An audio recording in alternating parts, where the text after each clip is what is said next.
안녕하세요. 네, 반갑습니다. 예, 온라인으로 예배 참여하시는 고항희님, 인섭님, 세진님, 아라님, 예, 반갑습니다. 예,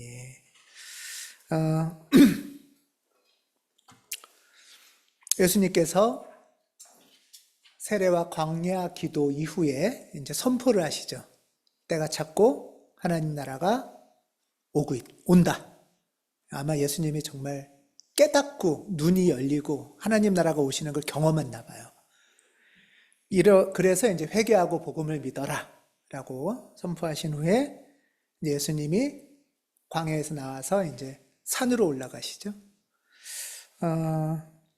예수님께서 산으로 올라가시니까 새로운 삶을 회개하는 삶, 새로운 삶을 살고자 성경에 의하면 이제 집을 떠난 무리들이 예수를 따라서 산으로 같이 올라갑니다. 산은 하나님이 가까이 계신 곳이죠. 유대인들에게. 그래서 이제 산으로 따라 올라간다는 거는 하나님의 말씀을 듣겠습니다. 이 소리예요. 예. 왜, 주한이 왜?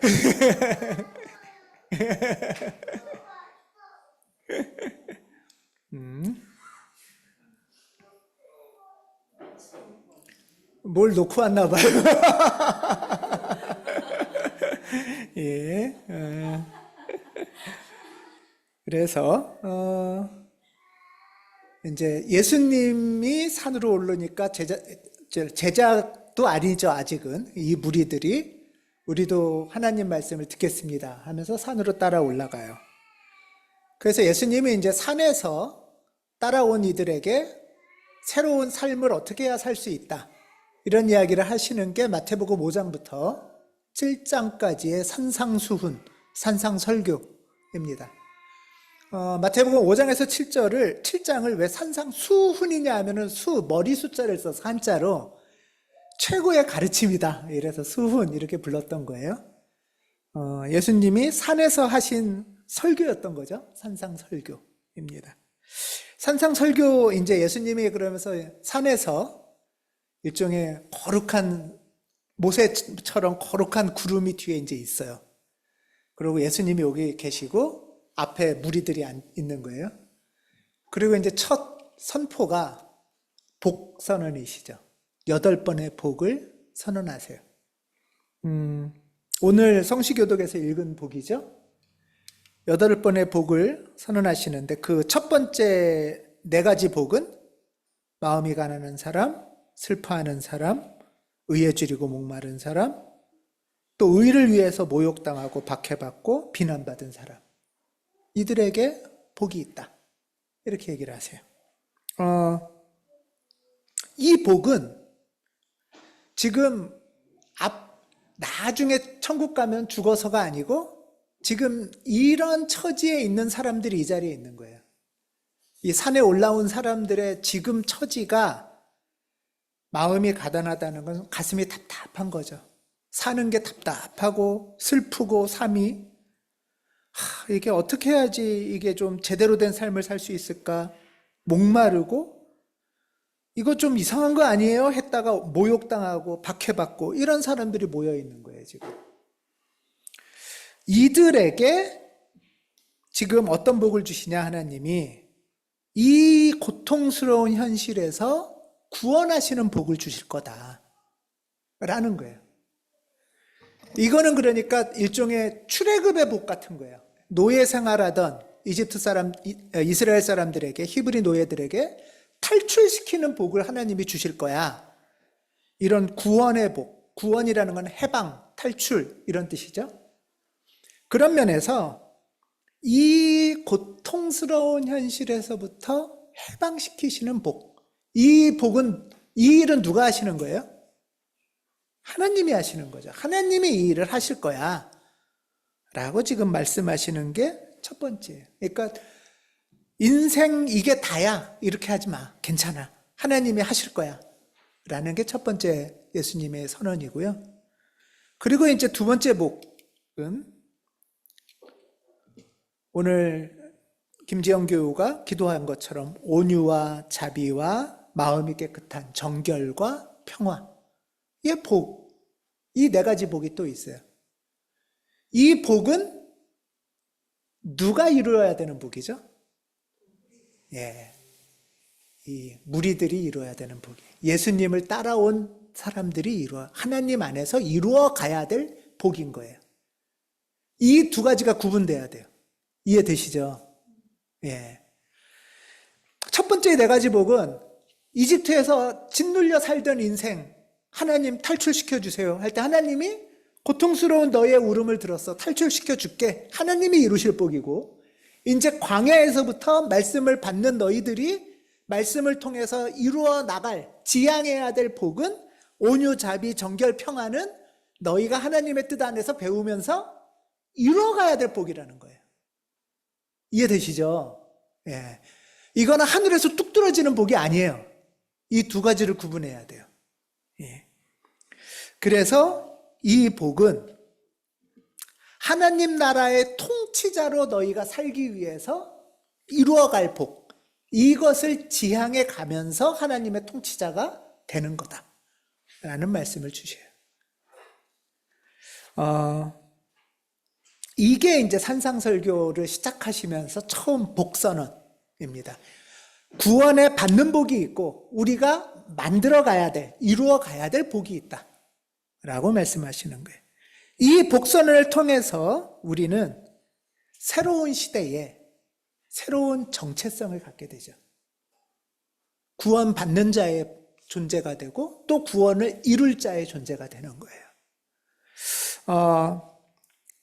더 이상은 이전에 답답하고 슬프고 늘 주눅 들어 있고 좌절하는 삶이 우리의 정체성이 아니라는 거죠. 그래서 이어서 예수님이 이렇게 말하세요. 아주 유명한 말씀이죠. 너희는 세상의 소금이다. 너희는 세상의 빛이다. 라고 말씀하시는데 어떤 신학자 이렇게 얘기해요. 너희는 앞으로 세상의 소금이 될 것이다 가 아니고 너희는 세상의 빛이 앞으로 될 것이다가 아니라 이미 소금인 거예요. 이제부터 너희는 소금이에요. 예수님께서 말씀하시는 것은 그래서 앞으로 소금이 되라가 아니라 이미 소금이 됐으니까 소금답게 짠맛을 내며 살아라. 이게 예수님의 가르침인 거예요. 이미 소금이 된 거예요. 그러니까 소금이 짠맛을 잃으면 안 되잖아요. 그러니까 이미 소금이 된 너희가 소금답게 너희의 정체성답게 이제부터 살아라는 거예요. 새로운 정체성을 가진 존재로서. 너희는 세상의 빛이에요. 빛이니까 그 등잔을, 거기 나오는 말이 그거죠. 등잔불을 구석에다 두진 않잖아요. 등잔불은 높은데 올리면 나는 그냥 내 정체성으로만 존재하면 어둠이 물러가죠. 이런 새로운 정체성으로, 존재로 살아가라 라고 말씀하세요. 너희는 이미 구원받는 복을 받았다는 거예요. 구원받는 복을 받았고 하나님 나라의 주인이, 통치자가 된다는 거예요. 소금이고 빛이라는 거예요. 그래서 주님께서는 새 시대, 나다운 삶을 살기 시작해라. 지금 산에 올라온 사람들한테 이 얘기를 하기 시작을 해요. 산에 올라오기 전의 삶하고 산에 올라온 삶이 완전히 다르다는 거예요, 존재가. 이제 너희의 착한 행실을 보고 하나님께 영광을 돌리게 해라, 사람들이. 이 착한 행실이라는 것은 소금다운, 빛다운, 구약으로 치면은 착한, 이게 좋은, 아름다운, 착한, 이게 뭐죠? 토부. 네. 아름다운 기쁨 할 때 아름다움이 토부잖아요. 착한, 아름다운, 좋은, 이게 다 토부예요. 히브리어로 치면. 이 토부는 하나님이 우리를 창조하시면서 그냥 하신 말씀이죠. 창조된 우리는 원래 착해요. 창조된 우리는 원래 아름답고 멋져요. 다시 본래의 모습으로 살라는 거예요. 착한 행실을 보라는, 보여주라는 게. 원래 니네 이런 존재였잖아. 소금이고 빛이었잖아. 이런 모습으로 지금 이 복선언을 통해서 예수께서 산에서 하시는 말씀은 산에 올라오기 전의 인생이 아니야, 니네가. 이미 하나님이 복을 너희에게 주실 거고 구원의 복이 이루어질 거고 새로운 정체성으로 살기 시작해야 돼 라는 얘기를 하는 거예요. 이 착한 이 그리스어로 토브라면은 헬라어로는 칼로스인데요. 칼로스는 여러 가지 뜻이 있는데 이 토브는 그러니까 너가 만들어진 본래의 정체성대로 살아. 그거 자체가 멋지고 아름다운 거야. 이 말이잖아요. 칼로스는 조금 더 나가서 고귀하고 감동을 주고 아름답고 선한 존재 이런 뜻이에요. 그러니까 아름답고 선한 존재로 고귀하게 살아가면 그거 자체가 영향을 준다는 거예요. 괜찮죠? 이런 삶이 천국 삶이라는 거예요. 이런 삶이. 천국의 삶을 지금 예표를 보여주시고 있는 거예요. 천국의 삶이 뭐냐? 천국의 삶이라는 거는 내 정체성이 어떤 거냐라는 것을 보여주는 거예요, 지금. 그러면서 이러한 우리에 대한 새로운 존재 선언을 예수께서 하시면서 우리를 향한 기대를 말씀하세요. 그러니까 사람들이 오해를 하는데 내가 율법이나 예언자의 말을 폐하러 온 줄로 생각하는데 그거 아니고 어떻게 하러 오셨다고요? 완성하러 왔어. 그리고 이어서 하시는 말씀이 그러니까 니네들의 의도 율법학자나 바리새파 의보다 나아야 돼 라고 얘기를 해요. 이게 무슨 말이냐? 율법학자는 법학자잖아요. 법학을 하는. 요즘으로 치면은 뭐죠? 네, 판검사예요. 판검사. 또 바리새파는 이렇게 지식인이란 말이에요. 요즘으로 치면은 교수, 서울대, 서울대란 말이라요. 예를 들면은. 예. 자, 여러분의 너희의 올바름이 판검사나 서울대 출신들보다 나아야 돼. 그러니까 왜 니네 그런 정체성으로 이제는 됐어. 어떠세요? 별로 어렵지 않잖아요. 요즘 판검사가 뭐 이렇게 정의로운가요? 그렇지 않아요? 검찰을 하면 와 정의의 대명사인가요? 웃음이 나잖아요. 이건 하겠다 우리가. 그렇지 않아요? 서울대 지금 이 나라를 이꼴로 만든 건 누구예요? 네. 그거보다는 우리가 의롭지 않겠어요? 생각보다 쉽구나. 네. 그리 어렵지 않은 거예요. 아마 지금 우리 지금 현재 최고의 행정 지도자 뭐 서울대 나오고 하버드 나오고 뭐 예일 나오고 뭐 지금 법을 잘 지키나요 그 사람들이? 최소한의 올바른 법이라도 지켜야 의로운 거잖아요. 헌법에서도 불법이라고 하는 거를 막 하니까. 예수님께서는 지금 원래 그 유대인들에게 법은 하나님의 뜻을 온전히 드러내는 게 법이죠. 하나님의 뜻이 드러나는 게 법이에요. 그래서 십계명도 주고 이래잖아요. 근데 예수님 당시에도 당시의 율법학자나 바리새파가 지네들 맘대로 법을 막 지들 배부르려고 고친 건데 예수님께서는 그 법을 온전케 하려고 완성하려고 내가 온 거다 라고 말씀하시는데 저는 오늘 어저께 설교 준비하면서 보니까 처음으로 이거 확신을 가졌어요. 요즘으로 치면 판검사나 서울대인데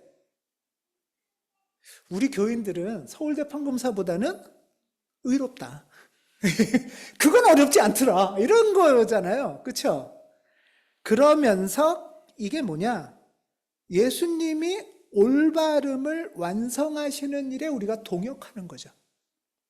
예수님이 이 일을 하시겠다 하고서 우리가 이 올바름에 참여하라고 요청하시는 거잖아요.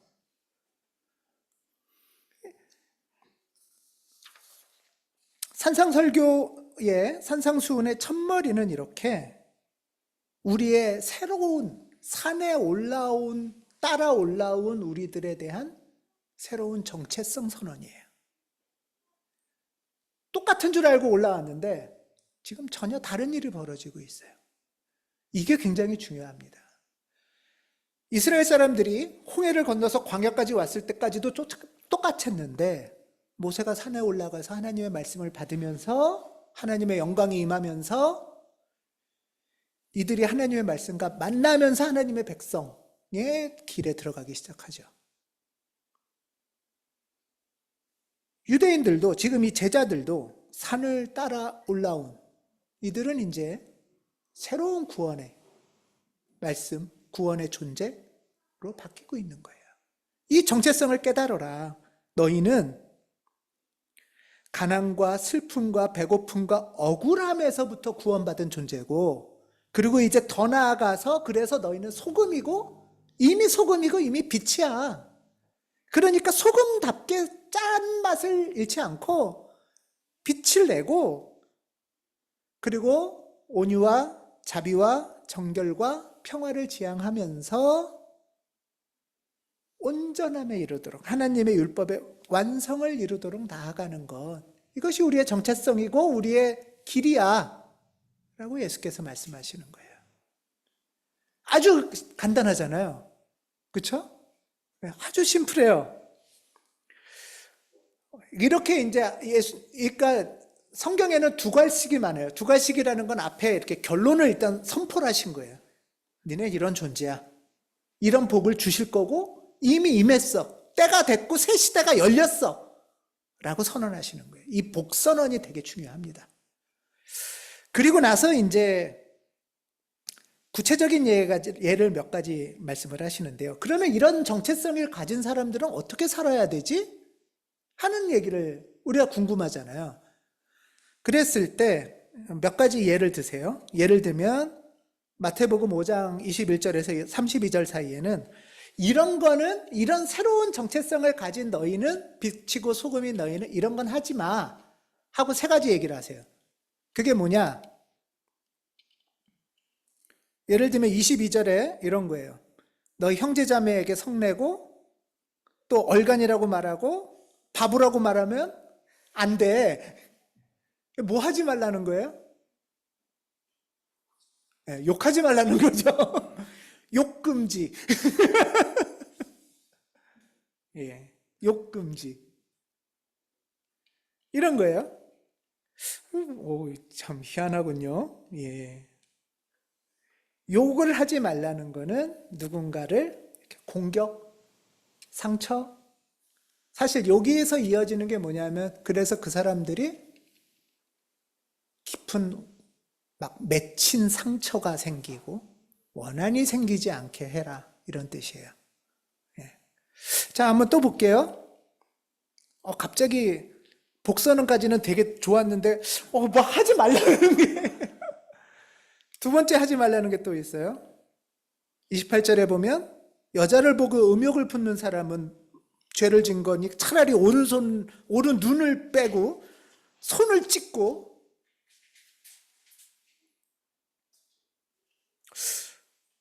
음욕을 품지 말라. 이건 뭐지?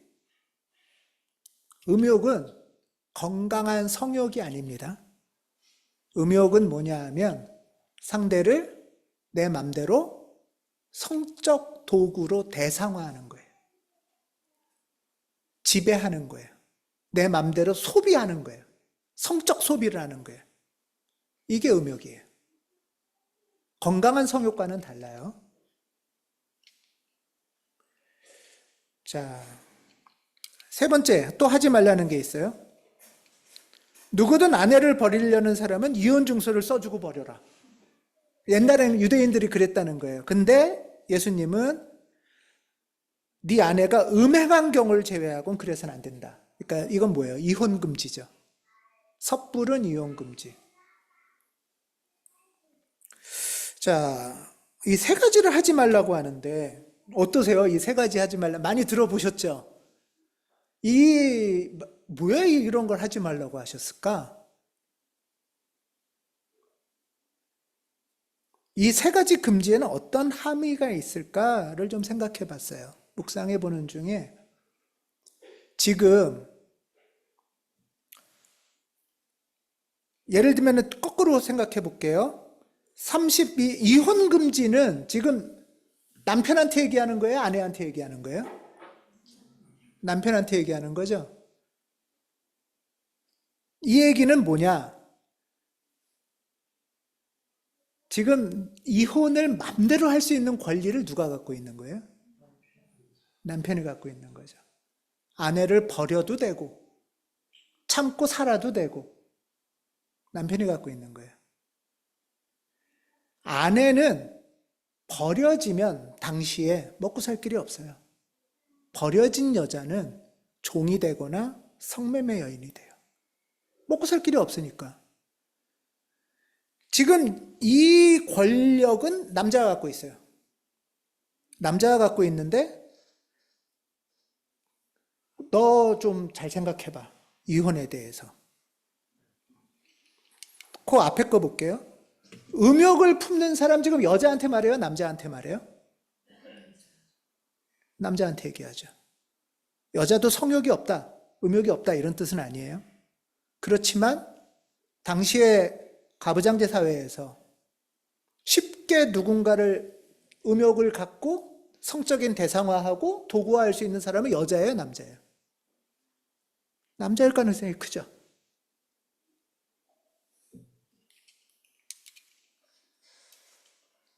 형제자매에게 성내고 야 이 얼간아 하고 야 이 바보야 형제자 식구들끼리라고 생각해 봅시다. 형제자매를 했으니까.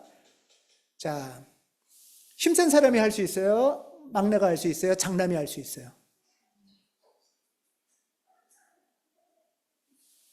지금 세 가지는 다 힘센 사람만 할 수 있어요.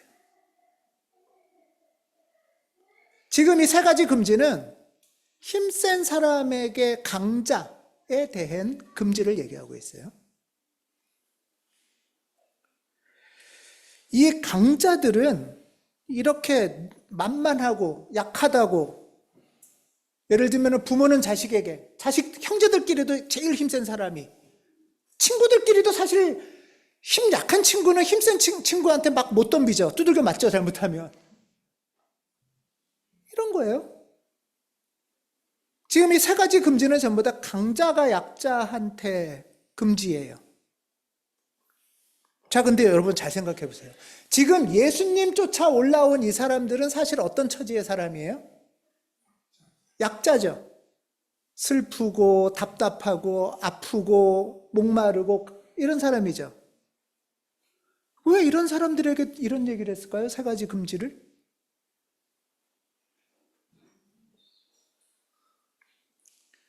니네가 늘 이 세상에서 제일 낮고 제일 비참하고 제일 약자고 늘 공격만 당하며 산다고 생각하지만 잘 보면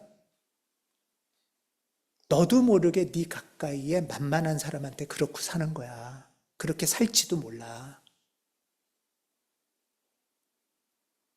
라는 얘기를 하시는 거라고 봐요, 저는.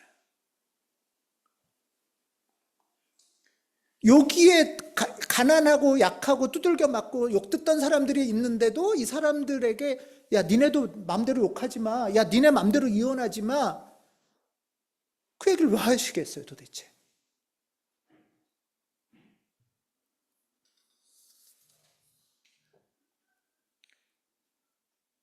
너희도 쉽사리 알지 못한 채 조금 강한 힘으로 만만한 사람한테 욕하고 성내고 바보라고 그러고 상처 주고 또 만만한 대상한테 성적으로 대상화하고 도구화하고 너 내가 말을 안 들으면 너 쫓아낼 거야?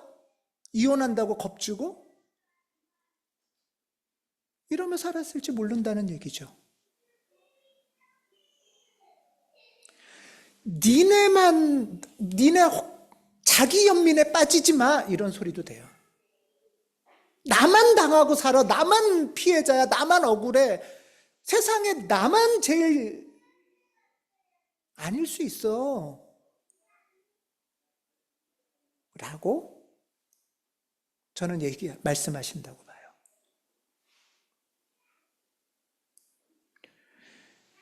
예수께서는 이 세 가지 예를 통해서 너희가 이전에 너희도 모른 채 졌던 약자를 향한 잘못을 돌이키라, 생각해봐라.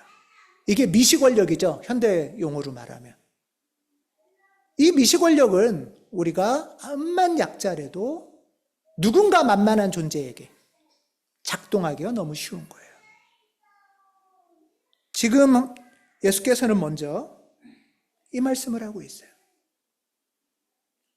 그래서 이것은 자기 연민이 아닌 자비로 어떻게 갈 수 있을까 하는 것을 먼저 얘기하고 계세요. 한껏 들떴던 이들이 어쩌면은 굉장히 나는 늘 짓밟히고 무시당하고 배고프고 라고만 산 줄 알았는데 하나님 나라에서 살 때는 그러면 다르게 산다는 건가? 라는 걸 돌아보는 거죠. 자, 이렇게 예수께서는 약자에 대한 태도를 이 세 가지 사례를 들어서, 이거는 이렇게 딱 문자적으로 본다기보다 일종의 일상 사례예요. 그 당시에 흔한 사례였나 봐요. 만만한 일상 사례 세 가지를 말씀하신 거예요. 자, 이 말씀에 이어서 이번에는 또 다른 사례 세 가지를 말씀하세요. 그건 뭐냐? 불의한 강자를 만날 때 대응 사례. 첫 번째 사례는 약자와 관련된 사례였죠. 만만한, 나도 모르게 약자를 대했던 사례라면 이번에는 불의한 강자를 만나면 어떻게 대응해야 하느냐라는 사례를 말씀하고 계세요.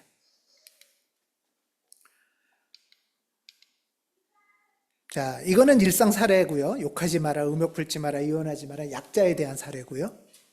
그 다음에 이어서 강자, 부당한 강자를 만날 때는 어떻게 해야 되느냐. 옛날에 너희는 이렇게 배웠어. 눈은 눈으로, 이는 이로 갚아라. 이건 요즘으로 치면 어떻게 하라는 거예요? 학착같이 복수해라. 이거죠. 어떻게든 복수해라. 억울한 일 당했으면. 사실 이 말 속에 이미, 복수라는 말 속에 이미 그 사람이 강자예요. 내가 약자예요. 억울해요. 지금 당장은 못하니까 나중에 어떻게든 힘 키워서 복수해라 라는 거죠. 이게 정의였어요. 옛날 유대인들에게는. 눈은 눈으로, 이는 이로. 그러나 나는 너희에게 말한다. 악한 사람에게 맞서지 말아라. 이 말씀을 오해하면 안 돼요. 그러면 맞서지 말니까 무조건 참고 견디라는 건가? 그냥 온유하라는 게 이런 건가? 아닙니다. 이것만 뚝 띄어서 설교를 하고 성서를 읽으면 그냥 인내하고 절제하고 뭐 견디고 순응하라 라고 착각할 수 있는데 그렇지 않아요. 그 뒤에 세 가지 사례를 들으시면 알 거예요.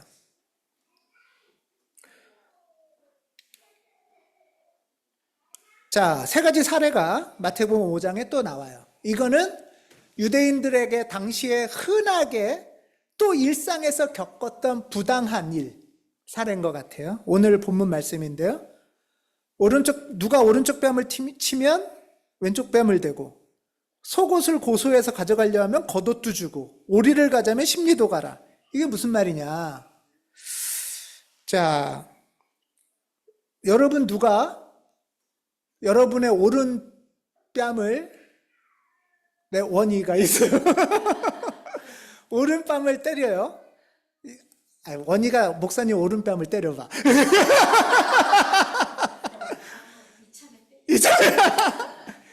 자, 그럼 어떻게 때려야 돼요? 해보세요. 왼뺨이죠, 그러면? 오른뺨이죠? 자, 그러면 지금 왼손으로 때린 거죠? 자, 여러분, 고대 사회에서 왼손은 절대 안 써요. 고대 사회에서는 왼손은 절대 쓸 수 없어요. 우리도 지금도 그러잖아요. 이쪽 손 이름을 뭐라고 불러요? 옳다는 거잖아요. right. 이게 옳은 거예요. 그 똑같은 어원이에요, 전부 다. 예. 왼손은 이상하고 잘못된 거예요. 정결, 불결. 그래서 정상인은 오른손만 써야 돼요. 사회에서. 그러면 어떻게 때려야 돼요? 그렇죠. 이렇게 때려야 되겠죠. 이렇게. 예, 이렇게 있을 때 이렇게 치는 거죠. 야, 아프라고 때리는 건가요? 예, 니까지 거는 모욕이에요, 모욕. 예, 아프라고 때리는 게 아니에요. 모욕을 주는 거예요. 모욕을 줄 수 있는 사람은 누구예요? 예, 강자. 이거는 대개 주인이 노예한테 하는 행동이에요. 주인 같은 남편이 노예 같은 마누라한테 하는 행동이에요. 여자들한테, 종한테.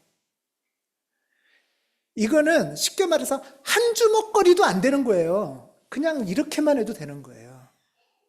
철저한 무신 거죠. 인간 취급이 아닌 거예요.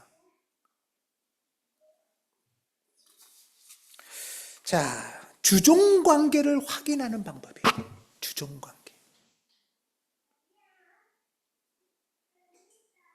자, 그러면 그럴 때 누가 뺨을 때렸어요. 그럼 어떻게 하시겠어요, 여러분은? 덤벼들어. 덤벼들면 이제 두들겨 맞고 네, 두들겨 맞겠죠. 아니면 억울한 마음을 품고 어디 가서 칼을 갈면서 이제 복수를 하려고 전쟁 준비를 하겠죠. 근데 지금은 어떻게 하래요? 예, 여기도 때리세요. 만약 그렇게 한다면 어떨 것 같으세요? 미친놈이죠. 주인이 전혀 상상하지 못했던 방식의 대응을 한 거예요. 이렇게 하면은 기본적으로 첫 번째 주인이 기대하는 거는 벌벌 떠는 거겠죠. 납작 엎드리고 벌벌 떨고 잘못했습니다. 살려주세요. 그러면 기분 좋겠죠. 예상했던 거 하나일 거예요. 아니면 두 번째는 억울해서 덤벼들어. 그러면 그때는 더 두들겨 패야지. 예상 2일 거예요. 그런데 여기도요. 이거는 상상을 못한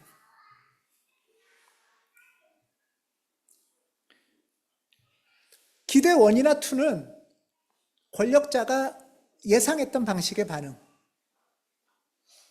그렇게 말하면 이건 뭐냐 하면 야, 그 사람 기대한 대로 하지 마. 라는 거예요. 왜 그 사람 예상대로 해? 근데 사실 이렇게 예상대로 안 하고 이렇게 뺨 대는 거 할 수 있겠어요, 여러분? 엄청난 용기가 있어야겠죠. 복수보다 더 큰 용기가 있어야 될 거야, 아마. 위축되지도 않아야 되고요. 겁먹지도 않아야 되고요. 주눅들지도 않아야 되고요. 주인보다 더 큰 상상을 할 줄 알아야 돼요. 그래서 한 번 더 때려보세요 하는 거잖아요. 더군다나 이렇게 왼쪽 뺨을 댄다는 거는 이제는 이렇게 하면 안 되고 이렇게 해야 되는 거니까 이 사람하고 나는 지금 대등한 사람 대 사람이 되는 거예요. 사람 대 사람을 상징해요. 이때부터는 결투 신청 같은 거예요. 어떻게 보면.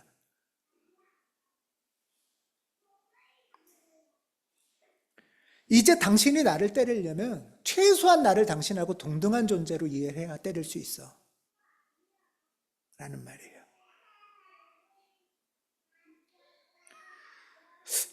상대를 엄청 당황한, 황당하고 당황스러운 황당전법을 생각해 보라고 하는 것 같아요. 황당전법이잖아요, 이거. 그쵸? 두 번째, 너를 걸어 고소해서 속옷을 가져가. 자, 내가 그러면은 원희를 고소해서 속옷을 가져가요. 왜 고소했을까요? 어떤 관계예요? 처음에 이거는 주종관계, 이건 어떤 관계예요? 그렇죠. 채권자예요, 나는. 이 사람은 채무자예요. 원희가 돈을 안 갚아. 그러니까 고발해가지고 옷을 베껴간 거예요. 당시에 옷은 두 종류 옷밖에 없어요. 속옷 하나, 겉옷 하나. 옷감이 엄청나게 필수품이지만 엄청나게 비싼 제품이었거든요. 나일론이라는 게 생기기 전까지. 그래서 옷은 곧, 옷감은 곧 돈이었어요.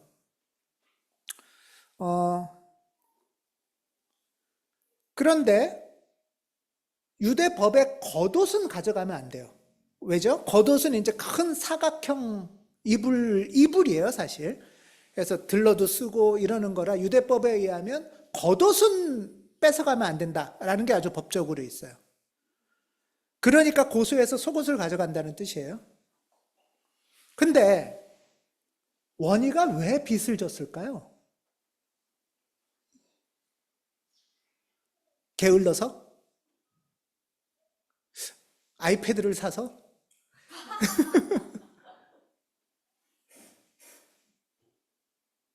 물론 게을러서일지도 모르지만 일반적으로는 이 사람이 농사를 짓는데 자기 땅이 없으면 소작을 하겠죠? 소작을 하는데 소작이 흉년이야. 소작료를 못 갚아요. 그러면은 내가 그러면 소작료를 빌려줄게. 그런데 이자가 고리가 되는 거죠. 그러니까 나는 땅 부자에다가 돈놀이도 하는 거예요. 그래서 원인은 일을 열심히 하면 열심히 할수록 빚을 더 져요. 이게 악성 채무죠. 그래서 실제로 이런 일이 많았대요. 그래서 자기 자식을 종으로 팔아요. 조선시대에도 흔했잖아요. 이런 거예요. 악성 채무 관계일 가능성이 큰 거예요. 그래서 겉으로는 고소했으니까 겉으로는 합법적이죠. 겉으로는 합법적이지만 이거는 합법적이 불이한 거잖아요. 그랬을 때 그래서 고소해가지고 너 왜 돈 안 갚아 하면서 옷을 뺏어가는 거예요. 옷을 뺏어갈 때 원희가 할 수 있는 거는 어떻게 대응해 보라고요? 야, 다 가져가라 하면서 주는 거예요. 야, 다 가져가라 하면은 그럼 원희는 어떻게 돼요? 빨개 벗겨지죠. 일종의 나체 시위예요.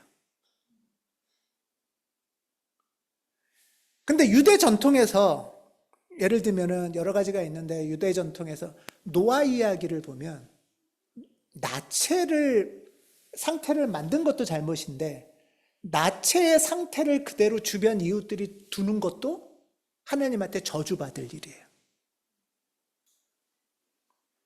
그러니까 최소한의 부끄러움의 문제도 있고 생계 필수품인 거예요. 먹고 살기, 얼어 죽지 않기 위한. 그런데 지금 얘네가 내 거를 다 뺏어갔어야 하면서 다 벗어버리는 거예요. 여러분 요즘 현대에는 나체 시위 언제 하죠? 보신 적 있나요? 모피 반대라든가 그린피스라든가 핵무기 반대라든가 이런 운동들을 할 때 나체 시위를 하기도 해요. 나체 시위라는 거는 뭐지? 이게 무슨 일이야 도대체? 라고 동네 사람들이 보기 시작을 하겠죠. 이거 뭐 어떻게 해야 되는 거야? 하면서 돈 부당하게 뺏어간 놈도 볼 거고, 그럼 원인 어떻게 살려야 돼? 얘도 볼 거고. 지금 김원이라는 사람 혼자의 문제가 아닌 거예요. 이 문제는 사실. 실제로는 혼자의 문제가 아니잖아요. 구조적인 문제잖아요. 이거를 공공의 일로 드러내는 그런 대응의 방식을 쓰는 거죠. 세 번째 사례는 뭐냐 하면 누가 억지로 오리를 가자 하면 십리까지 가져라. 여기서 누가는 누굴까요? 네, 로마 군인이에요. 로마 군인. 로마 군인은 로마 법에 식민지 백성들을 자기 짐을 주고 강제로 1마일 정도, 그래서 오리니까 뭐 한 2km, 1.5km에서 2km 정도를 자기 짐을 주고 강제 노역을 시킬 수 있어요. 강제 노역권이 있어요. 그러니까 예를 들면은 다영님이 학교 일하고 퇴근하는데 로마 군인한테 걸렸어. 그러면 퇴근하다 말고 야, 너 내 짐 들어. 그럼 들고서 1마일 정도를 무조건 와야 되는 거예요. 이해되시죠? 지금 이 상황인 거예요, 이게. 자, 이거는 그러면 예를 들면 이 예가 어디에 나오냐면은 예수님이 십자가에 지셔서 십자가 갈 때 가다가 누가 대신 십자가 지죠? 예, 구레네 시몬이 로마 군인이 야, 너 일로 와봐. 이거 져. 하는 거, 이게 비슷한 법인 거예요.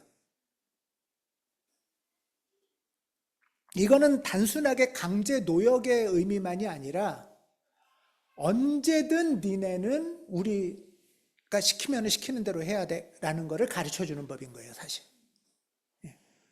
자기 길 가다가도 불러서 일 시키면 하는 거예요. 그러니까 니네는 식민지 백성이야. 까불지 마. 하는 걸 계속 반복해서 가르치는 거죠.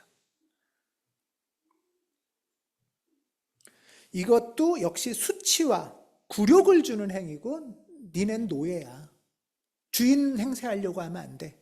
하는 걸 계속 가르치는 거예요. 이런 시대에 여러분들은 동네 어떻게 다니실 것 같아요? 그렇죠. 눈에 걸리면은 재수없다. 웅크리고 숨고 피할 거 아니에요. 군인만 나타나면. 이렇게 사는 거예요. 네. 그러다 어쩌다 걸리면 그냥 재수없이 어떻게든 빨리 1마일 어떻게 막 가고 끝나면 막 도망가야지 이 생각밖에 안 할 거 아니에요. 그런데 지금 이 사람은 그런 거예요? 1마일 끝났어요? 근데 너 가. 그랬더니 이 사람이 뭐래요? 더 갈게요. 이러는 거예요. 이게 뭐지? 그리고 이거는 로마 군인의 법에 위배돼서 로마 군인들한테 그러면 이제 징벌이 가해진대요. 부당하다. 그러니까 로마는 식민지를 지배할 때 막 억압했다가 풀어줬다 하면서 그 선을 굉장히 유지를 해요. 그 선을. 근데 이게 과도하게 해서 소요가 나면 또 안 되잖아요. 그 중에 얘가 이거예요. 그래서 겁주고 계속 주종관계만 확인시키는 법인 거예요, 이게. 그런데 더 갈게요. 라고 하면은 이 로마 군인으로서는 황당한 일인 거죠. 그러고는 막 자기가 짐 들고 가. 앞으로. 그러면 그 다음에 어떻게 하겠어요, 이 군인은? 야, 쫓아가면서 내놔 하겠죠. 이런 그림이 그려지고 있어요. 코미디 같은.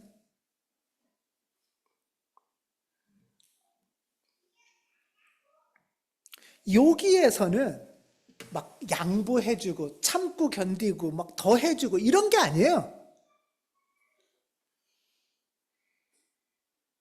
니네들이 볼 때는 내 인생이 찌질하고 주눅 들고 막 가난하고 눈치 보는 식민지 백성이기만 한 것 같지만 아니야. 내 인생의 주인은 나야 라는 거를 보여주는 거잖아요. 비록 지금은 이런 형편 속에 있어도 네가 나를 짓눌 순 없어 라는 얘기를 보여주고 있어요. 내 삶의 주인공은 부자도 아니고 주인도 아니고 로마 군인도 아니야.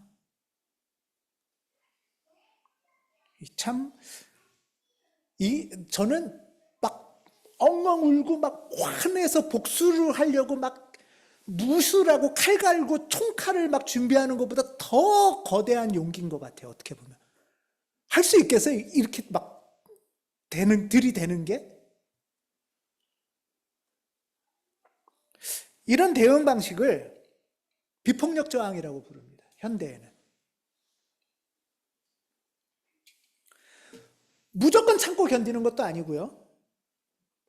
무서워서 주눅 들고 굽신굽실 거리는 것도 아니고요. 그렇다고 막 동일하게 복수를 하고 폭력으로 이렇게 대응하는 것도 아니에요. 이걸 뭐라고 부르냐 하면 저항을 하는데 비폭력적인 방식의 저항. 그래서 그걸 더 적극적으로 평화를 이루는 저항. 이게 팔복의 뒤에 네 가지 복인 거예요. 온유하고 자비하고 정결하고 평화를 이루는 저항인 거예요. 불의를 폭로하고. 말턴크라는 신학자는 그래서 그리스도인의 저 길은 제3의 길이라고 명명을 해요. 눈치 보고 주눅 들어서 포기하는 것도 아니고 주먹으로 맞싸우는 것도 아니고, 이 사례는 1930년대에 간디한테 큰 영향을 줘서 간디의 소금세 폐지 행진은 이것으로 시작을 됐고요. 미국의 1960년대 마틴 루터 킹의 흑인 차별 철폐 운동, 처음에 버스 보이콧 운동을 할 때에도 이 말씀이 근거가 됐어요. 그래서 미국의 그 로자 파기라든가 마틴 루터 킹은 갑자기 은혜 받고 그렇게 한 게 아니고 이 말씀을 갖고 교회에서 비폭력 저항을 우리가 어떻게 할 수 있을까를 연습을 했어요. 훈련을 해요. 이거 연습하고 훈련하고 기도하지 않으면 이런 용기가 나겠어요? 기도하고 길을 찾지 않으면 이런 창의적인 황당한 전법이 나오겠어요? 평화 서클이 거기서부터 그 당시에 굉장히 중요한 역할을 했어요.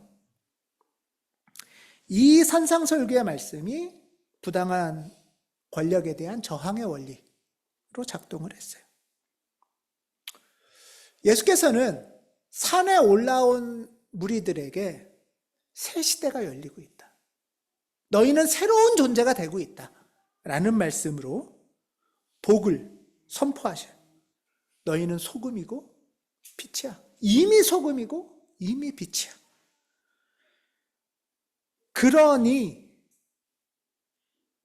너희가 이전에 너희도 모르게 너희보다 만만하다고 생각했던 사람한테 했던 잘못을 반복해서는 안 돼. 너희만 피해자라고 착각하지 마. 너 때문에 아팠던 사람도 있었을 거야. 또 너희를 부당하게 누르는 사람한테 주눅들어 살지 마. 하나님 나라의 통치자답게 평화를 이루는 사람으로 어떻게 하면 살아갈까? 온전함을 위해서 길을 찾아 라고 말씀하세요. 이것은 굉장히 단호함이 필요하잖아요. 어떤 면에서. 그렇지 않아요, 여러분? 굉장한 단호함이 필요해요. 그래서 저는 이 말씀, 이 단호함을 5장 37절에 이 말씀이라고 생각해요. 너희는 예할 때는 예라는 말만 하고 아니요 할 때는 아니요라는 말만 해. 이것에 보다 지나치는 거는 욕심이거나 겁나서거나 잘 보이려고 하거나 주눅 들어서거나 하는 걸 수 있어. 예할 땐 예하고 예한데 사실은 뭐 그게 아니고 이런 말 할 필요가 없잖아. 아니요 하면은 아니야. 그거보다 지나치게 상대를 제압하려고도 하지 말고. 저는 이게 마음의 정결함과 관련된다 라고 봐요. 마음이 깨끗한 존재.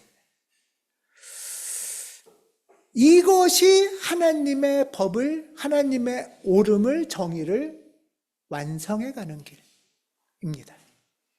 그래서 예수님께서는 이 5장을 마치면서 이런 말씀을 하는데, 여러분 이 5장이 복선언으로부터 시작해서 한번 상상해 보세요. 이제 5장의 복선언으로부터 시작해서 우리가 소금이고 빛이래. 그리고 우리가 판검사나 서울대보단 낫대. 그건 쉽잖아요. 그리고 니네보다 약한 사람에게는 그렇게 하지 마. 또 니네를 부당하게 누르려는 사람한테는 저항해. 라고 말씀하시면서 예와 아니오를 분명히 해라. 그러면 하나님의 의가 완성될 거야. 하나님의 법이 완성될 거야. 라고 말씀하세요. 저는 참 이 어마어마한 얘기들을 막 사례를 들어가면서 하시는 것 같다.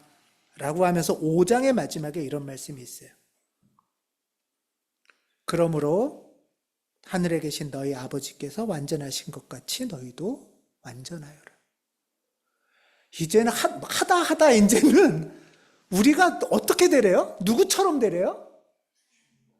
주님이 아니잖아요. 주님이 지금 여러분한테 얘기하는 거예요. 누구처럼 되래요? 하나님처럼 되래요. 하나님만큼 완전해지래요. 이 어마어마한 소리 아닙니까 이게? 그냥 야 니네 내 찌꺼리 쫓아오면서 비슷하게 닮아 이 정도 수준이 아니고 하나님처럼 완전한 존재가, 충만하고 빛된 존재가 될 수 있다는 거예요. 산에 오른 너희가 나와 함께 이 길을 간다는 거예요. 예수님은 지금 우리에게, 산에 올라온 우리에게 이런 기대를 말씀하고 계세요. 그러므로 너희는 하늘에 계신 아버지께서 완전하신 것 같이 너희도 완전해져라. 이것이 주눅든 삶이 아니고 폭력의 삶이 아니고 하나님 나라 통치자의 삶입니다. 이 일이 우리에게 일어나기를 간절히 기원합니다. 기도하겠습니다.